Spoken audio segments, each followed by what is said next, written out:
ഭാരതത്തിൻ്റെ സമുദ്ര പാരമ്പര്യം എന്നത് വെറും കഥകളോ ഐതിഹ്യങ്ങളോ മാത്രമല്ല, മറിച്ച് സഹസ്രാബ്ദങ്ങൾ പഴക്കമുള്ള വിജ്ഞാനത്തിൻ്റെയും സാഹസികതയുടെയും സങ്കീർണമായ ചരിത്രമാണ്.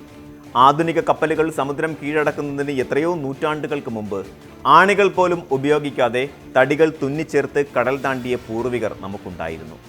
ആ പ്രാചീന വിദ്യയെ വീണ്ടെടുത്തുകൊണ്ട് ഇന്ത്യൻ നാവികസേന നിർമ്മിച്ച INSV കൗണ്ടിന്യ എന്ന പായക്കപ്പൽ ഇപ്പോൾ വാർത്തകളിൽ നിറയുകയാണ്. ഗുജറാത്തിലെ പോർബന്തറിൽ നിന്ന് ഒമാനിലെ മസ്കറ്റിലേക്ക് തിരിക്കുന്ന ഈ കപ്പൽ വെറുമൊരു ജലയാനമല്ല, മറിച്ച് ഭാരതത്തിൻ്റെ വിസ്മൃതമായ നാവിക വൈദഗ്ധ്യത്തിൻ്റെ വീണ്ടെടുപ്പാണ്. മണ്ണും വിണ്ണും പോലെ കടലിനെയും സ്നേഹിച്ചിരുന്ന ഒരു സംസ്കാരത്തിൻ്റെ അടയാളമായാണ് കൗണ്ടിന്യ തിരമാലകളെ ഭേദിച്ച് മുന്നേറുന്നത്.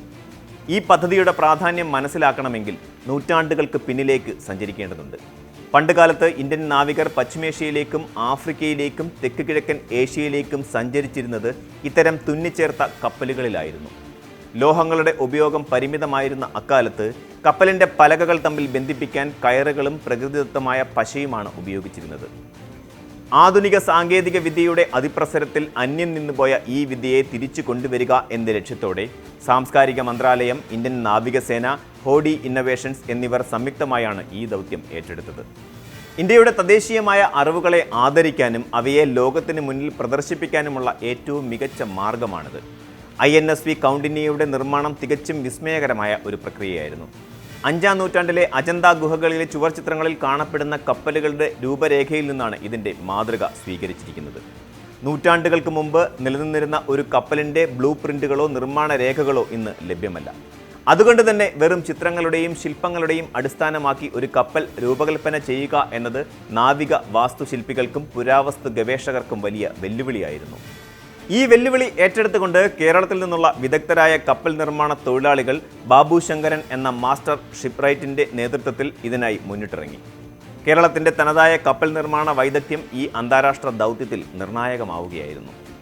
നിർമ്മാണ രീതിയിലേക്ക് നോക്കിയാൽ ആധുനിക കപ്പലുകളിൽ കാണുന്ന വെൽഡിങ്ങോ അതുപോലെ വലിയ ആണികളോ ഇതിലില്ല. അടിപ്പലകകളിൽ തുളകൾ ഉണ്ടാക്കി തെങ്ങിൻ ചകിരി കൊണ്ട് നിർമ്മിച്ച കയറുകൾ ഉപയോഗിച്ച് അവ ഒന്നൊന്നായി തുന്നിച്ചേർക്കുകയാണ് ചെയ്തത്.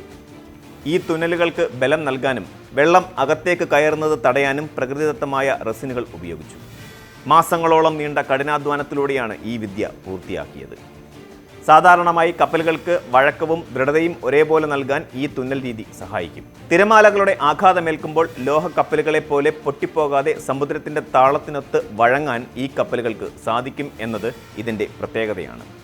ഈ കപ്പലിന് നൽകിയിരിക്കുന്ന പേരും അതിലുൾപ്പെടുത്തിയിരിക്കുന്ന ചിഹ്നങ്ങളും വളരെയധികം അർത്ഥവത്താണ്.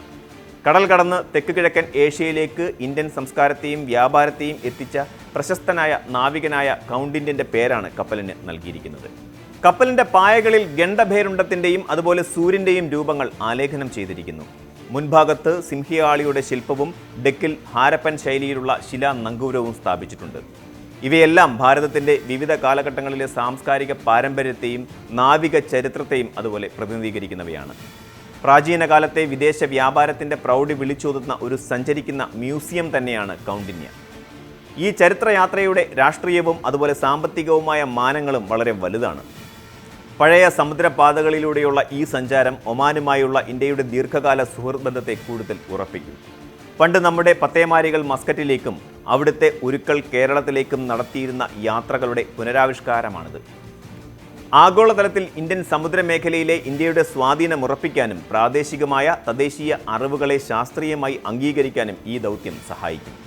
ആധുനിക നാവികസേന കേവലം യുദ്ധക്കപ്പലുകളുടെ കൂട്ടമല്ലെന്നും മറിച്ച് നമ്മുടെ സാംസ്കാരിക വേരുകളെ സംരക്ഷിക്കുന്നവരാണെന്നും ഇത് ലോകത്തിന് കാട്ടിക്കൊടുക്കുന്നു. ഇതൊരു സാഹസിക യാത്ര മാത്രമല്ല, മറിച്ച് വരും തലമുറയ്ക്കുള്ള ഒരു വലിയ പാഠപുസ്തകം കൂടിയാണ്. പ്ലാസ്റ്റിക്കിൻ്റെയും പരിസ്ഥിതി മലിനീകരണത്തിൻ്റെയും കാലത്തെ തികച്ചും പരിസ്ഥിതി സൗഹൃദമായ ഒരു നിർമ്മാണ രീതി നമുക്കുണ്ടായിരുന്നു എന്ന തിരിച്ചറിവ് ഇത് നൽകുന്നു. മരവും കയറും ഉപയോഗിച്ച് നിർമ്മിച്ച കപ്പലുകൾ എത്രത്തോളം സുരക്ഷിതമാണെന്ന ചോദ്യങ്ങൾ ഉയർന്നേക്കാം.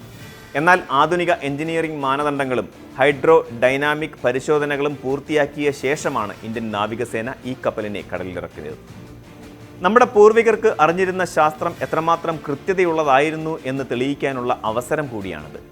ഗുജറാത്തിലെ പോർബന്തറിൽ നിന്ന് പുറപ്പെട്ട കൗണ്ടിന്യ മസ്കറ്റിലെത്തുമ്പോൾ അതൊരു പുതിയ ചരിത്രത്തിൻ്റെ തുടക്കമാകും. നമ്മൾ വിസ്മരിച്ചു പോയ പല അറിവുകളും വീണ്ടെടുക്കാൻ ഈ യാത്ര പ്രചോദനമാകും. സ്വന്തം സംസ്കാരത്തെയും പാരമ്പര്യത്തെയും മുറുകെ പിടിച്ചുകൊണ്ട് എങ്ങനെ ആധുനിക ലോകത്ത് മുന്നേറാം എന്നതിന് INSV കൗണ്ഡിന്യ ഒരു ഉത്തമ ഉദാഹരണമാണ്. സമുദ്രത്തിൻ്റെ അനന്തതയിലേക്ക് കണ്ണും നട്ടിരുന്ന ആ പുരാതന നാവികരുടെ ആത്മാവ് ഈ കപ്പലിലൂടെ വീണ്ടും പുനർജനിക്കുകയാണ്. നമ്മുടെ വേരുകളിലേക്ക് മടങ്ങിപ്പോകുന്നത് പിന്നോട്ടുള്ള പോക്കല്ല, മറിച്ച് കൂടുതൽ കരുത്തോടെ മുന്നോട്ട് പോകാനുള്ള ഊർജ്ജമാണെന്ന് ഈ ഹരിതക്കപ്പൽ നമ്മെ ബോധ്യപ്പെടുത്തുന്നു.